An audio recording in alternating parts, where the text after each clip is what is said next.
3, 2, 1. Here we go!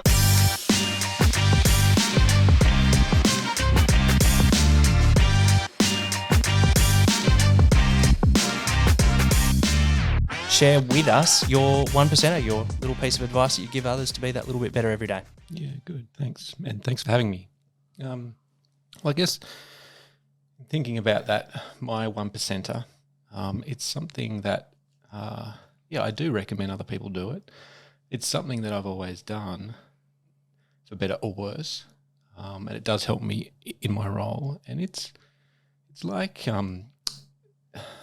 self-reflection. It's like taking a balcony view on yourself, kind of going, well, how am I? How am I going? What am I thinking? What am I feeling? What's my body saying? But that capacity to kind of get up above and just kind of check in, it's like riding shotgun on yourself. It's sort of like on a big picture scale, what's going on and how do I find myself in that? And of course, I do that for my job. Like that's a practice that I have, before and after every session, when you're sitting with people and you've got to prepare yourself, but you've also, in a sense, got to try and get yourself out of the way. So I'm always consistently kind of reflecting on myself. What could I have done better? How am I showing up? I think it's really important because what it does for me is it gives me. It's not just increasing the quality of attention I have on myself, which then I can then give to others, but it kind of gives me greater choicefulness because if I feel like I'm going this direction, then I can kind of shift and go, okay, that's not working for me or for my kids or my partner or whatever. So. And this is something that you and I spoke about when, we had some sessions through the TAS Leaders program that I was a part of. And that really, really helped me. That sort of self-reflection, and I think that helicopter view of looking at myself in that that muddiness sort of life and all the chaos that is everything that's going on around you. It's good to sometimes be able to have that. Perspective of just looking out and reflecting on everything that you're going through. So, definitely a great 1%er, and I think it arcs back to a lot of what we've spoken about, things like journaling, which is, I guess, a form of personal reflection that's come up in the podcast before. So, a really good one to start on. If this is something that guys out there think they're going to get something out of, or if you think that this message would be important for other people to listen to, we'd love for you to subscribe to our YouTube channel, follow us and share us on all the socials. But Ben, where did this one come about for you? Is it something that you've always practiced in your professional career, or is it something that you've only really started to be doing recently? Well, I've always done it. And so there's a little caveat there too. I think you can overdo it, right? I'm a head type, so I go round and round and round and round and round like a lot of guys do. So I'm often kind of just double looping myself, and you can overdo that. So yes, it's something I've always done, but as a people helper, it's something that I have to do again and again and again. Yeah, and it started with journaling. I was a big journaler. At the end of the day. I just write it out. What am I feeling? What am I feeling? And going as deeply as I can, really wrestling with it. And I think what's really helpful what's good about a journaling is, or a helpful technique is just get it all out. Like just swear words, just spew it all out. I struggle with the journaling. I can't do it. I've had a couple of goes. I've seen that Apple now have a app just on their new update that you can just journal on there and it's sorted. So that's a good one. But you said before about doing it like after each session you do during the day. That's a lot to carry during the day and to self-reflect. Yes. Do you want to go more into that one? Well, I don't journal after. But in the self-reflection, Yeah, but really that's when really that's just part of doing like case notes. It's just kind of what's going on for them and what was going on for me. So as a clinician, you're always your own thoughts and your own feelings around what the person's going through is helpful data. Yeah, it's a helpful way to kind of get new insight. So that's just part of the general note taking. How did we go? How's our relationship going? How are they going? What could I have done better? What will we talk about next time? So I think that practice helps me understand myself more. So the beauty around being a counsellor and coach is that you really get to apply things to yourself too. And the more people that you help, and I'm sure you guys find it here with the doing this podcast, you get something back always. And the more honest people are, and the more integrity people have with their journey and their struggle, the greater the gift. It certainly comes back. Yeah, definitely.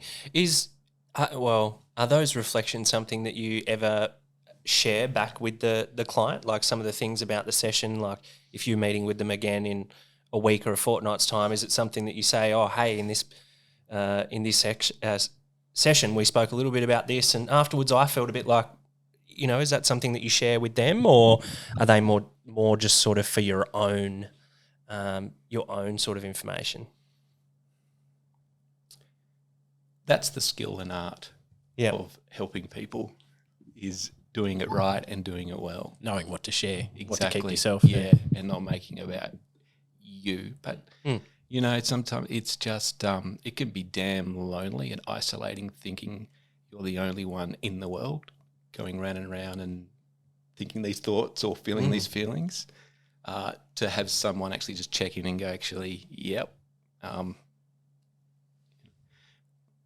Just as a side post, really, just as a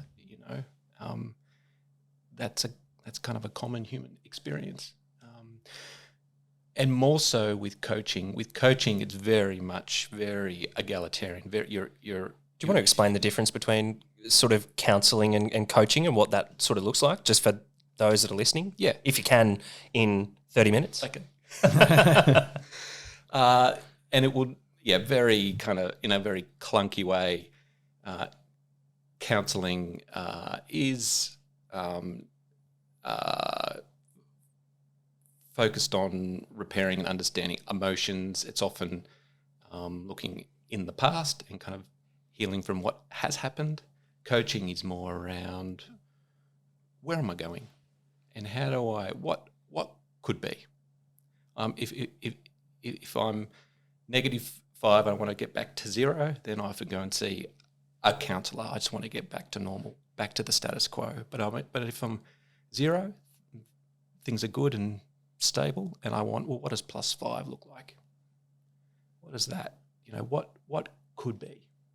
So it's more kind of future focused, strengths based. Is that enough? Yeah, definitely. I think that's really good. And just as for someone that, I've done a little bit of coaching in the past, and it was one of those things that it's an often misunderstood sort of profession, both counselling and coaching. They're things that I guess not too many people do them or do them well. Back to your 1%er and a question I have about reflection.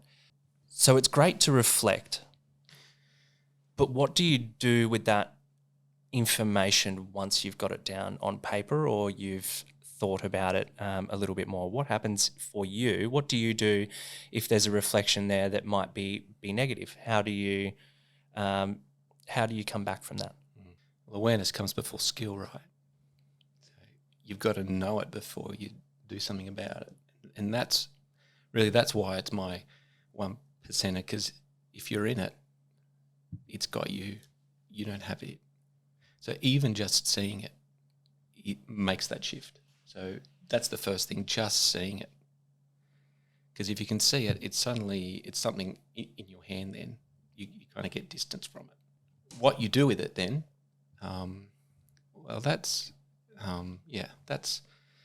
where my training comes in helpful, because often we're not always kind to ourselves.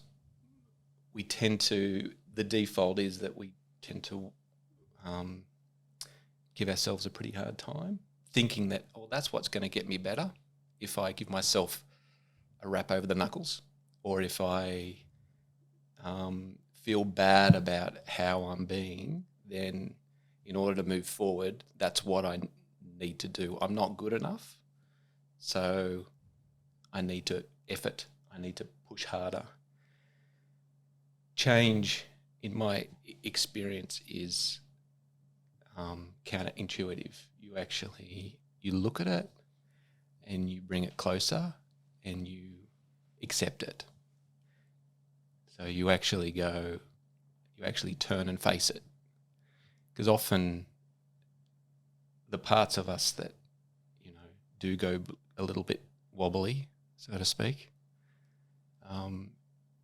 in the past they're that way because they've been ignored or misattuned with or rejected.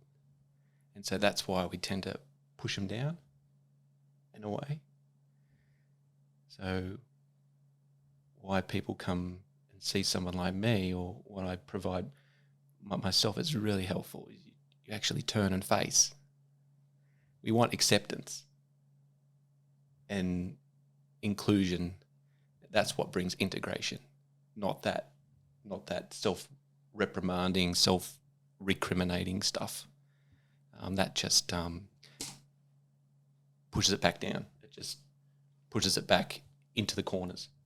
Is it kind of like, going back to exercise, it's kind of like exercising a muscle? You've got to use it to get that muscle back into a functioning state. Whereas if you're repressing it, not exercising it, and not facing it, like you're saying, it sort of continues to be a bit of a stick in the mud for you. Nice, lovely, yeah. So if you think of it as a part of yourself that's anxious or depressed or angry, you ignore it, what's it going to do? It's going to heighten up. It's going to go, no, I've got a need here, like, meet me. Like, yep. Yeah, like... And the method to get that out... Help me. The method to get that out is talking to someone, or just opening up and accepting it, writing it down, or, what is the best? I suppose it's a personal thing, isn't it?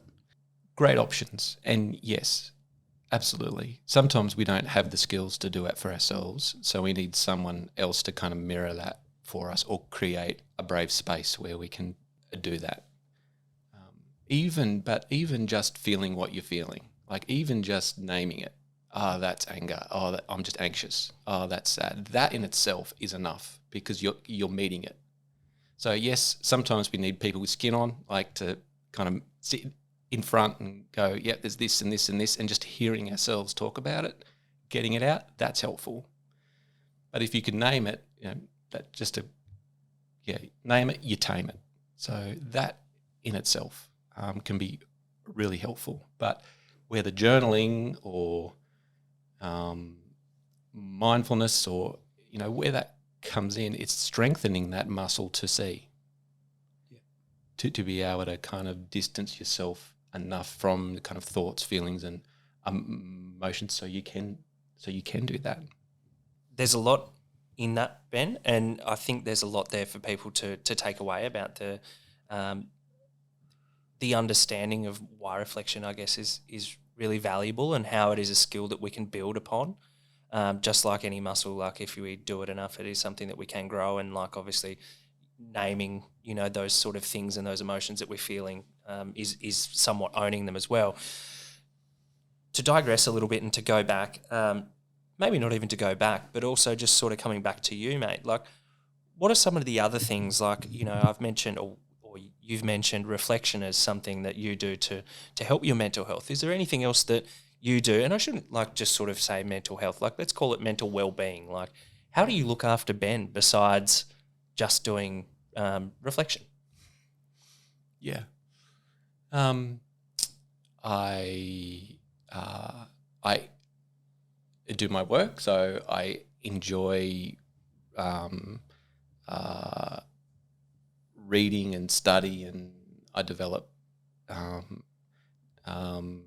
training programs, and I train people and lead leadership courses. So I actually love that stuff. Do you want to talk about that a little bit more? Sure. Dive into it. Okay. Yeah, why not? Okay.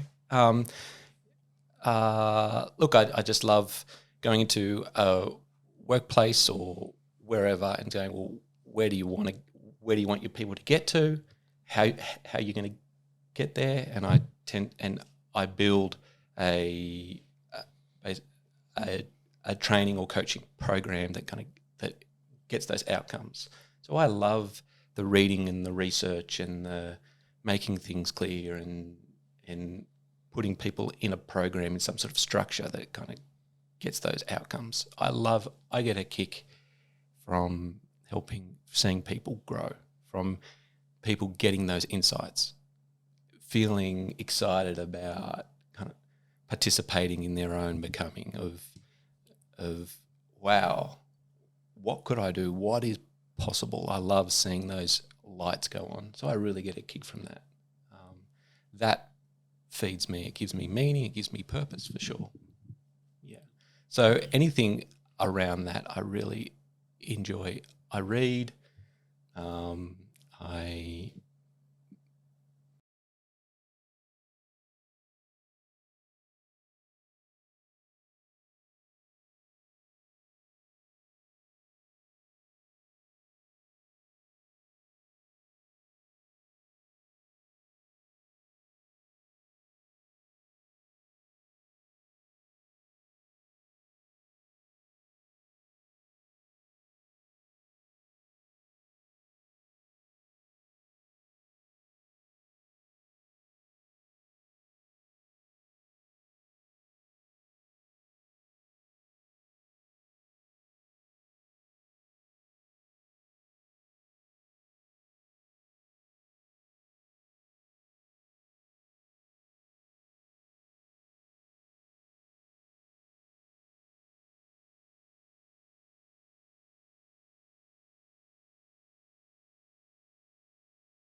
work side of things, but in like a personal home style, like, how do you do your reflection on your home life and what's happening there? Because that'll be a big one for a lot of people, I think. Yeah.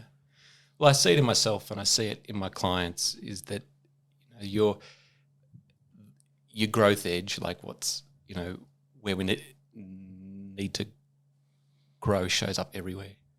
So if it's showing up at home, it's showing up at work. So my supervisor's great in that, it's anything and everything's on the table because it's all helpful. We don't check our home self in when we at the door when we walk into work.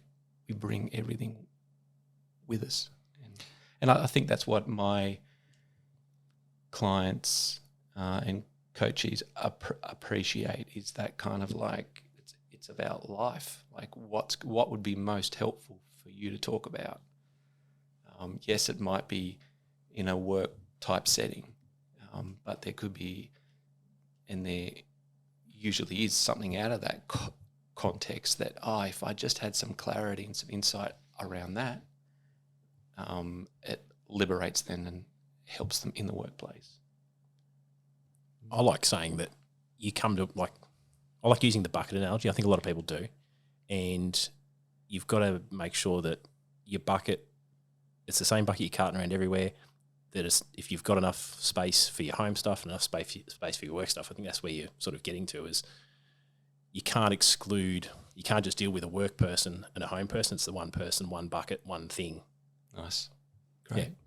Yeah, it's interesting. And the one thing that I'm getting a lot from you, Ben, is that work work Ben and home Ben are probably very similar. Probably very similar bends. They are. Yes. And I know like some people do like to, very much separate themselves from like once it hits 5 o'clock, I go home and that hat comes off and goes on the hat hook and then I leave it there till the next day. Yeah. Is that something that you find, and I know for myself, if I don't do that, it can be all consuming. And especially when you're in a client focused role, like how do you separate yourself from that work, Ben, and I know you have wife and kids and family. How do you separate the two? Because I know that it can get quite draining for some people to not. I don't do it well. Yeah, I don't do it well. Yeah. Yeah. I'm very intentional about how I show up and being a better bloke. And that is the only caveat that I'd chuck on self-reflection, is that an overused strength can become a weakness and I can overdo it because it's such a habit of mine, for sure. Yeah. Is that something that as a professional you're looking to work on for yourself, or that sort of separation between work and family life, or is it just something that you're identifying now or reflecting on now as being something that I don't want to say an issue, it's just it's something that you've reflected on? Yeah. I wouldn't say as a professional, just as me as a human. Yeah, sorry. Yeah. Like as a human, like that's I guess my makeup. So that's what I bring in as a clinician, and that's what I bring at home too.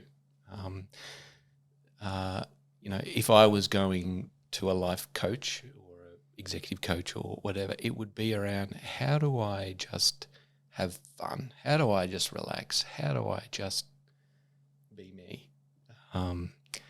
It's a really good question. Yeah. I want to know how you do it with the kids. Yeah. That'd be intense because, like, with a kid, you see them like doing something, and sometimes you're just like, oh, that's wrong, but do it because it's going to be funny. Whereas, like, or they're on edge about something, and you're just like, oh, don't worry about it, it'll be fine. Whereas you probably don't. You have that hat of clinician and going to help each time. Yeah, which would be hard because you sort of want to see some humour and some fun in a little bit of situations. Totally. Yeah. Whereas I need a little bit of the clinician, I think, sometimes. That'd be good. We could trade a little bit. Yeah. Nice. Yeah. You're right, Reece. I need to switch that off. One thing that I like doing with my clients and part of reflection, what I'm doing to myself or for myself, is the question, how is this goal that I've got of just having more fun and being more relaxed, just switching off, how is this already showing up in your life? So where are the seeds of this that's currently happening?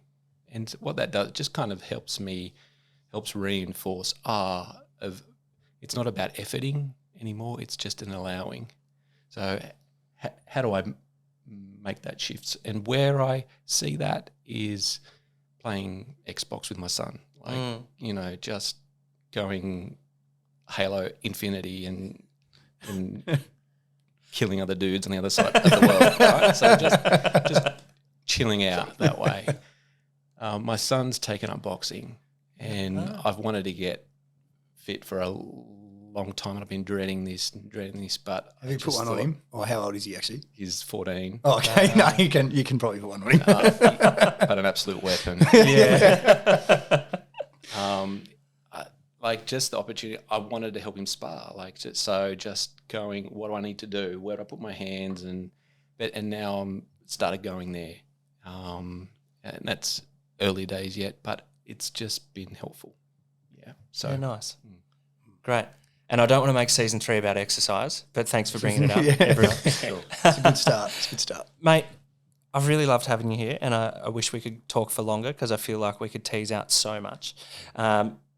But I think that's enough for today. Great.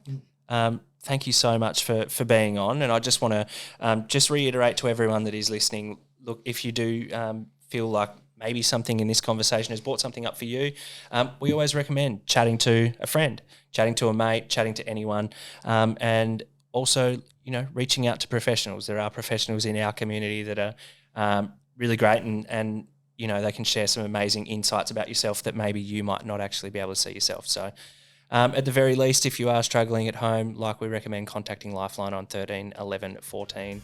Other than that, thanks very much, Ben. Cheers. Thanks. Thanks, Ben. Cheers. Thanks, Ben.